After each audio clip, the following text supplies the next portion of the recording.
तिरंगे पर ब्रिगेडियर लिड्डर को लपेटा गया था, वो जब उनके परिवार के सदस्य के हाथ में रखा गया, जो भावना से उन्होंने उसको गले की लगाया है, वो ये दिखा रहा है कि कितनी बड़ी क्षति उनकी है। परिवार का ऐसा सदस्य चले जाना और ये भुला पाना बहुत मुश्किल है। देखिए, सेना में जो भर्ती होता है, जैसे कि जनरल बिपिन रावत लगातार कहते थे कि सेना कोई नौकरी नहीं है। कोई अगर नौकरी करना चाहता है तो वो रेलवे में जाए, वो दूसरे विभाग में जाए, अपना बिजनेस करे। सेना एक मिशन है देश पर प्राण न्यौछावर करने का।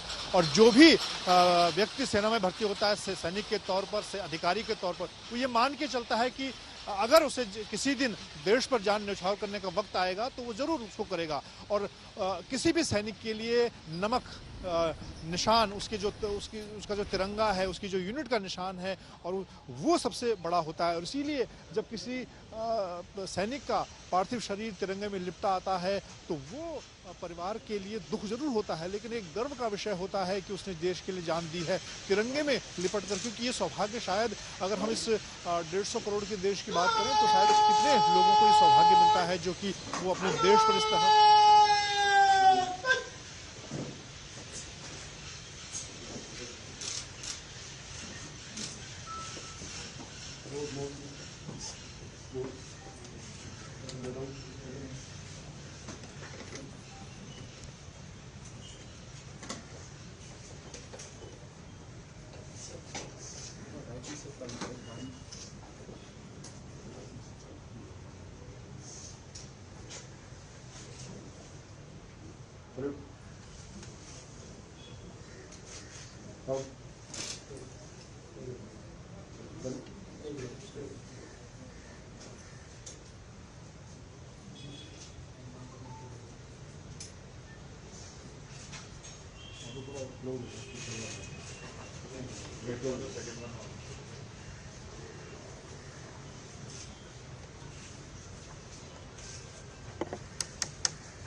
यानी मंजीत, देखिए, सीडीएस जनरल विपिन रावत, उनकी पत्नी मधुरा रावत इस वक्त आखिरी सफर पर निकल चुके हैं।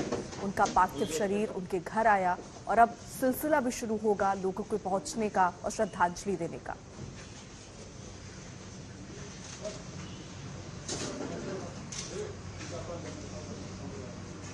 मंजीत, अर्पिता, बिल्कुल जिस तरह से इस वक्त गृह मंत्री अमित शाह अंतिम श्रद्धांजलि दे रहे हैं जनरल बिपिन रावत, उनकी पत्नी मधुलिका रावत को, ये सिलसिला शुरू हो चुका है अंतिम श्रद्धांजलि देने का। उनके घर 3 कामराज मार्ग पर और बाहर तमाम अधिकारी, पुलिसकर्मी नजर आ रहे हैं। जिन मंत्री, जो केंद्रीय मंत्री आना चाहते हैं, जो मुख्यमंत्री आना चाहते हैं, उनका स्टाफ यहाँ पर पहले पहुँच चुका है। लंबी फहरिस्त है और ये सिलसिला अभी शुरू होगा और करीब 2 बजे तक ये लगातार चलता रहेगा। तमाम आम और खास लोग जनरल बिपिन रावत को और उनकी पत्नी मधुलिका रावत को अंतिम श्रद्धांजलि यहाँ पर दे सकेंगे और उसके बाद यहाँ से उनका पार्थिव शरीर बरार स्क्वायर के लिए रवाना होगा।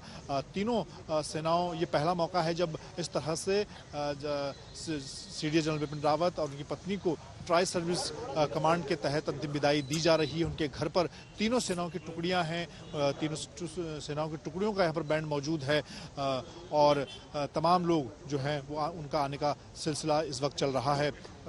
बड़ी संख्या में जो राज्यों के मुख्यमंत्री हैं वो भी आना चाहते हैं, क्योंकि वो उत्तराखंड से थे। उत्तराखंड से बड़ी संख्या में राजनेता, आम लोग भी यहाँ कल से ही पहुंचे हुए हैं। उनके परिवार, उनके नाते रिश्तेदार बड़ी संख्या में पहुंचे हैं। हालांकि परिवार, नाते रिश्तेदारों को एक शिकायत जनरल बिपिन रावत से लगातार रही, क्योंकि वो जब सेना प्रमुख बनने के बाद या उससे पहले भी, चाहे वो सेना आर्मी कमांडर रहे हों, वाइस चीफ रहे हों, उन्होंने परिवार और रिश्तेदारों को वक्त नहीं दिया। लेकिन वो ऐसा नहीं था कि परिवार रिश्तेदारी के प्रति असंवेदनशील थे। वो लगातार कहते थे कि मैं देश के मिशन पर हूं, लेकिन जब इस मिशन से फ्री होऊंगा तो सबका वक्त दूंगा। कल मैंने उनके साले से बात की, उनके 2 साले हैं, उनकी पत्नी के 2 भाई हैं। तो वो ये कह रहे थे कि जब जनरल बिपिन रावत की सेना प्रमुख बनने के बाद बड़ी बेटी कृतिका की शादी हुई तो उन्होंने, जनरल बिपिन रावत ने उन्हें दिल्ली बुलाया शहडोल से और कहा कि मामा का अहम रोल होता है भांजी की शादी में, तो ये जिम्मेदारी तुम्हें निभानी है। उन्होंने अपना चेकबुक, अपनी कुछ कैश अपने साले को दिया, यशवर्धन को दिया और कहा कि ये जिम्मेदारी तुम्हें निभानी है, मुझे तुम समय बता देना मुझे कब कब कार्यक्रम में शामिल होना। तो वो इस तरह करते थे। और जहाँ तक उन्होंने ये भी कहा था कि मैं 2012 के बाद अपने ससुराल नहीं जा पाए थे काम की वजह से, लेकिन उन्होंने कहा था कि एक बार मैं ये थिएटर कमांड की जो जिम्मेदारी को पूरा करूँगा तो अगले साल जो 2022 में है वो वहाँ जाने की। तो लेकिन उसके बावजूद उनके परिवार, नाते रिश्तेदार दूर दूर से यहाँ पर पहुंचे हैं, क्योंकि उनको मालूम था कि जनरल बिपिन रावत उन पे सबसे बड़ा उनका अगर जो काम है वो देशभक्ति है, देश उनके लिए प्रथम है, लेकिन परिवार को भी वो वक्त देते थे। इसीलिए सबकी संवेदना, सबका प्यार उनके प्रति यहाँ पर हमें देखने को मिल रहा है। और कल हम लगातार तस्वीरों में देख रहे हैं देश भर से, न सिर्फ जम्मू कश्मीर जहाँ पर उन्होंने ऑपरेशन ऑल आउट चलाया आतंकियों के खिलाफ, उनके कार्यकाल में सेना प्रमुख रहते हुए ऑपरेशन ऑल आउट चलाया गया।